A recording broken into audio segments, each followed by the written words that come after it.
अस्सलाम वालेकुम। Our next topic is adaptations. Adaptations basically show करती हैं किस तरह से ऑर्गेनिजम्स अडेप्ट करते हैं डिफरेंट इन्वायरमेंटल चेंजेस को। क्योंकि हम टेम्परेचर का टॉपिक पढ़ रहे हैं तो हम इसमें स्पेसिफिकली देखेंगे किस तरह से ऑर्गेनिजम्स हाई और लो टेम्परेचर को बियर करते हैं, किस तरह से टॉलरेट करते हैं या फिर किस तरह से उनको अपने आप को इवॉल्व करते हैं कि वो टेम्परेचर एक्सट्रीम्स को बियर कर सकें।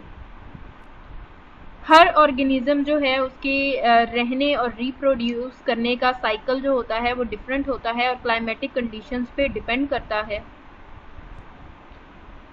जो ऑर्गेनिजम्स हाई टेम्परेचर रेंजेस के अंदर रहते हैं वो और जो लो टेम्परेचर रेंजेस के अंदर रहते हैं उनके बिहेवियरल और फिजियोलॉजिकल फीचर्स के अंदर बहुत ज़्यादा चेंज होता है।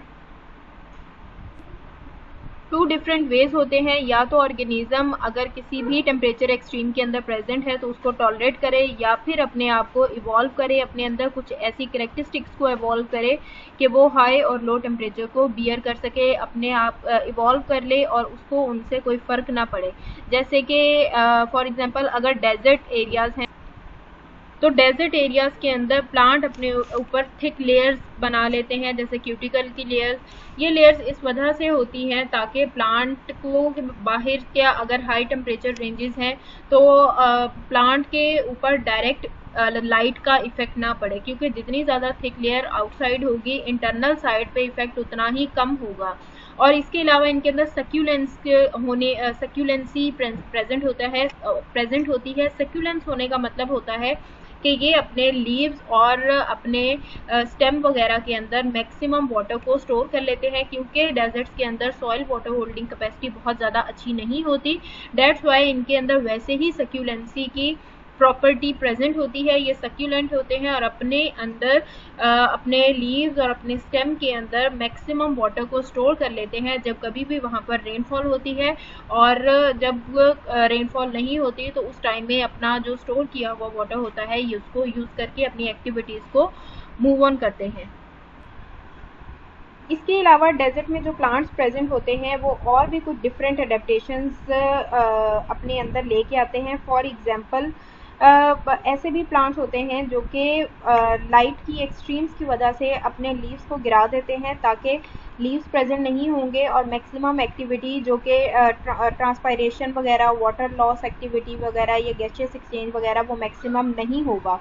तो प्लांट अपने लीव्स शेड कर देते हैं, तो देन वो अपनी स्टेम के थ्रू या फिर किसी और ग्रीन पार्ट के थ्रू मैक्सिमम टाइम स्टेम्स के थ्रू फोटोसिंथेसिस का प्रोसेस करते हैं और अपने लिए फूड बना लेते हैं।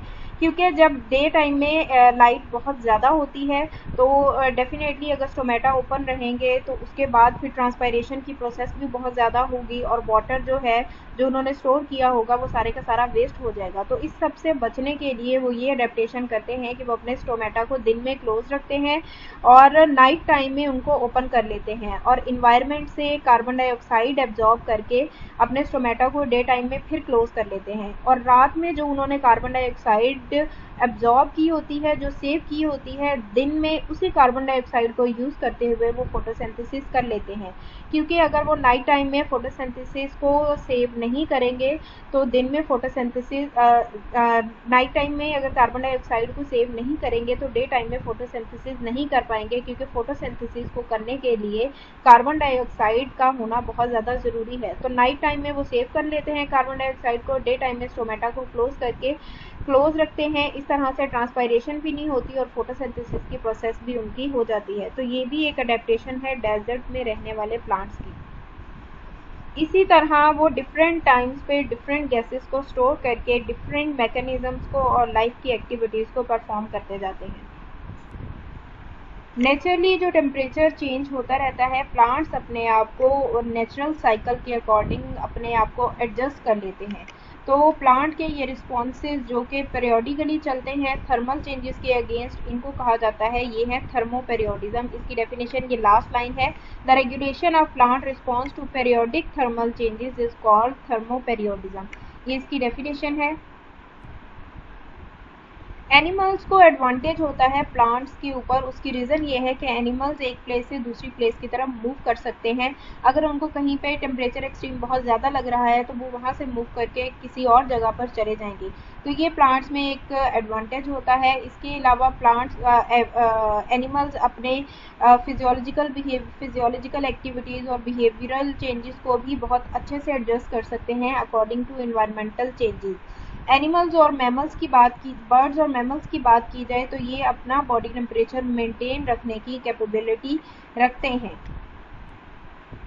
और ऐसे ऑर्गेनिज्म जो अपने बॉडी के टेम्परेचर को कंट्रोल कर सकते हैं, मेंटेन कर सकते हैं with the help of their internal means internally ही उसको मेंटेन कर सकते हैं, तो ऐसे ऑर्गेनिजम्स को होम्योथर्म्स या फिर एंडोथर्म्स कहा जाता है। और ये सब कुछ वो अपने इंटरनली जो एनर्जी उनकी मेटाबॉलिज्म के दौरान उनकी जो एनर्जी होती है इसको यूज़ करते हुए इस सारी प्रोसेस को करते हैं, वो अपना इंटरनल बॉडी टेम्परेचर मेंटेन करते हैं, अपनी ही एनर्जी को यूज़ करके अपना टेम्परेचर मेंटेन करते हैं। इस वजह से इनको होम्योथर्म या फिर एंडोथर्म कहा जाता है। इसके अलावा बर्ड्स के डिफरेंट एनिमल्स का जो बॉडी फैट होता है या फिर बर्ड्स के अंदर फीदर्स प्रेजेंट होते हैं या फिर किसी भी ऑर्गेनिज्म की स्किन के ऊपर फर या फिर हेयर्स प्रेजेंट होते हैं, तो ये सब के सब हीट से बचाने के लिए उनकी अडेप्टेशंस होती हैं या फिर उनके चेंजेस होते हैं जो कि उन्होंने अडेप्ट किए होते हैं for saving them from high extremes of temperature. इसके अलावा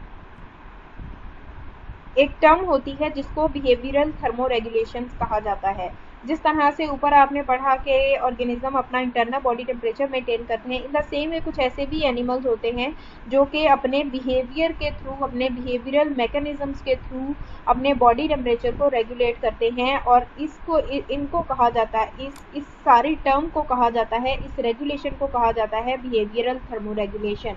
इसकी डेफिनेशन आप यहाँ से करेंगे, some animals use a number of behavioural mechanism to regulate their body temperature, this type of regulation is termed as behavioural thermoregulation. तो ये आप इसकी डेफिनेशन करेंगे।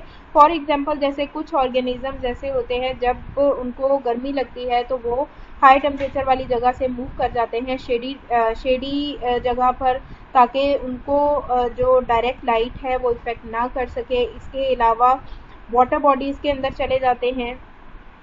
तो ये सारे बिहेवियरल चेंजेस हैं। डेजर्ट में कुछ ऐसे एनिमल्स हैं जैसे कि स्नेक्स, लिजर्ड, स्कॉर्पियन, रैट्स, इनको नॉक्टर्नल एनिमल्स कहा जाता है, और उसकी रीज़न ये है कि ये डे टाइम में जब टेम्परेचर बहुत ज़्यादा हाई होता है तो ये तब अपने आप को हाइड कर लेते हैं, और फिर नाइट टाइम में जब टेम्परेचर लो हो जाता है तो ये फूड की सर्च में यहाँ वहाँ जाने लग जाते हैं, या फिर अर्ली इन द मॉर्निंग जब टेम्परेचर लो होता है तब फूड को ढूंढते हैं। इसके अलावा जब टेम्परेचर हाई होने लगता है ये फिर से छुप जाते हैं। तो इन ऑर्गेनिजम्स को कहा जाता है नॉक्टर्नल एनिमल्स। तो इनकी एग्जांपल्स आपने याद करनी है।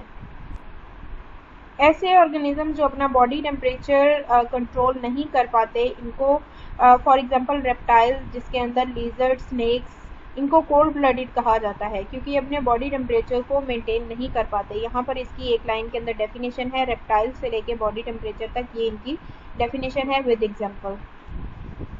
लेकिन बहुत से ऐसे एक्सपेरिमेंट्स हैं जिन्होंने शो किया है कि ये जो रेप्टाइल्स होते हैं ये अपने बिहेवियर के थ्रू, बिहेवियरल चेंजेस के थ्रू, बिहेवियरल मीन्स के थ्रू अपने बॉडी टेम्परेचर को मेंटेन कर सकते हैं। फॉर एग्जांपल कुछ ऐसे एनिमल्स होते हैं जो कि जब गर्मी होती है तो वो अपनी बिल के अंदर जाके छुप जाते हैं, और जब मौसम ठीक होता है तो बिल से बाहर आ जाते हैं। तो इस तरह से वो अपने बिहेवियर के थ्रू टेम्परेचर को मेंटेन कर लेते हैं, क्योंकि जिस जगह पर जाके वो छुपते हैं वहाँ पर टेम्परेचर लो होता है, वहाँ पर डायरेक्ट सनलाइट नहीं पड़ रही होती। तो इस तरह से वो अपने बिहेवियर के थ्रू भी अपने बॉडी टेम्परेचर को मेंटेन कर सकते हैं। इसके अलावा यहाँ पे बताया गया है कि जो डेजर्ट लिजर्ड होती हैं वो अपने बॉडी टेम्परेचर को 31 डिग्री से 39 डिग्री के दरमियान मेंटेन रख सकती हैं। तो ये टेम्परेचर रेंज आपने याद करनी है, ये आपको एमसीक्यूज में या फिर शॉर्ट क्वेश्चन में पूछी जा सकती है। और ऐसे ऑर्गेनिज्म जो कि अपने बॉडी टेम्परेचर को कंट्रोल कर सकते हैं इनको एक्सोथर्म्स कहा जाता है। और इन्हीं के लिए एक और टर्मिनोलॉजी यूज़ की जाती है जिसको पोलकिलोथर्म्स कहा जाता है। तो वो जो अपनी बॉडी टेम्परेचर को एक कांस्टेंट रेंज के दरमियान मेंटेन कर सकते हैं उनको पोलकिलोथर्म्स या फिर एक्सोथर्म्स कहा जाता है। इसके अलावा ऑर्गेनिजम्स में हीट को ख़त्म करने का एक और वे भी है कि वो बहुत ज़्यादा स्वेटिंग हो या फिर इवेपोरेट करना स्टार्ट कर दें, तो उससे भी टेम्परेचर लो हो जाता है। जैसे गर्मियों में अगर इंसानों की एग्जांपल ली जाए तो जब पसीना आता है, पसीने के बाद बॉडी का इंटरनल टेम्परेचर जो होता है वो लो हो जाता है, क्योंकि स्वेट के ज़रिए बॉडी की इंटरनल हीट जो है वो बाहर आ जाती है। तो स्वेटिंग और इवेपोरेशन भी एक वे है बॉडी टेम्परेचर को लो करने का। इसके अलावा अगर हाई टेम्परेचर्स की बात की जाए तो उसमें भी ऑर्गेनिज्म अपने आप को इस तरह से, अपने बिहेवियरल चेंजेस से इस तरह से कर लेते हैं या फिर अपने फिजिकल एक्टिविटीज़ को इस तरह से चेंज करते हैं कि वो अपने बॉडी के अंदर हीट को एब्जॉर्ब कर सके।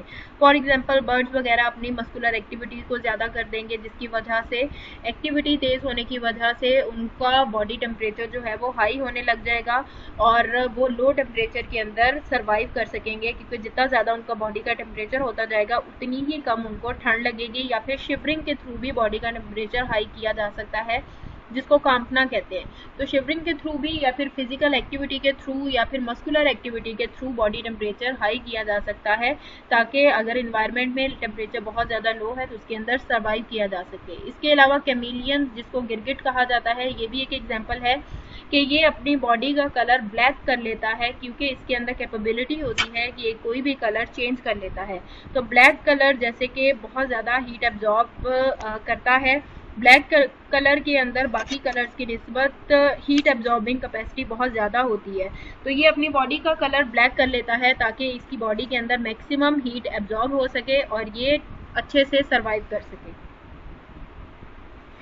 इसके अलावा एक जगह से दूसरी जगह मूव करना भी टेम्परेचर एक्सट्रीम से बचा सकता है। फॉर एग्जांपल बहुत से ऐसे बर्ड्स होते हैं जो कि कोल्डर रीजन्स में प्रेजेंट होते हैं, तो वो माइग्रेट कर जाते हैं कोल्डर रीजन से वार्मर रीजन्स की तरफ, ताकि वो अपने आप को अच्छे से अपना सर्वाइवल जो है वो अच्छे से कर सके। तो वो एक टेम्परेचर एक्सट्रीम से दूसरे टेम्परेचर के अंदर चले जाते हैं अपनी एक्टिविटीज़ को मेनटेन करने के लिए।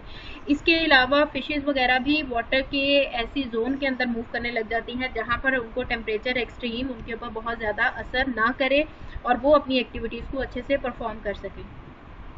इसके अलावा कुछ ऐसे ऑर्गेनिजम्स हैं जो कि जब टेम्परेचर एक्सट्रीम आती है तो हाइबरनेट कर जाते हैं, मींस उनकी बॉडी की एक्टिविटीज़ सब कुछ ख़त्म हो जाता है और वो जिस तरह से एक चीज़ डेड हो जाती है इस तरह से उनकी बॉडी स्टेट हो जाती है और जो कोई उनकी इंटरनल स्टोरेज होती है उसी के ज़रिए से वो सर्वाइव करते रहते हैं। उसके बाद जब टेम्परेचर नॉर्मल हो जाता है तो वो बाहर आ जाते हैं और अपनी एक्टिविटीज़ को रिज्यूम कर लेते हैं और इस स्टेट को कहा जाता है एस्टिवेशन। और इसके एग्जाम्पल में आप कर सकते हो बैट्स, लिजर्ड्स, इनको कर सकते हो। तो ये कुछ डेफिनेशन है इस टॉपिक के अंदर जो कि आपने करनी है। ये अडेप्टेशन का टॉपिक है और इसके अंदर ये टेम्परेचर रिलेटेड अडेप्टेशन है और इसके अंदर काफ़ी ज़्यादा डेफिनेशन है जो कि आपने सारी करनी है विद एग्जांपल्स। जो आपको एक दो एग्जांपल बताएगी आप वो कर ले, एक एग्जांपल भी कर लेंगे तो वेल इनफ है। और टेम्परेचर्स वगैरह आपने इसमें अच्छे से याद करने हैं।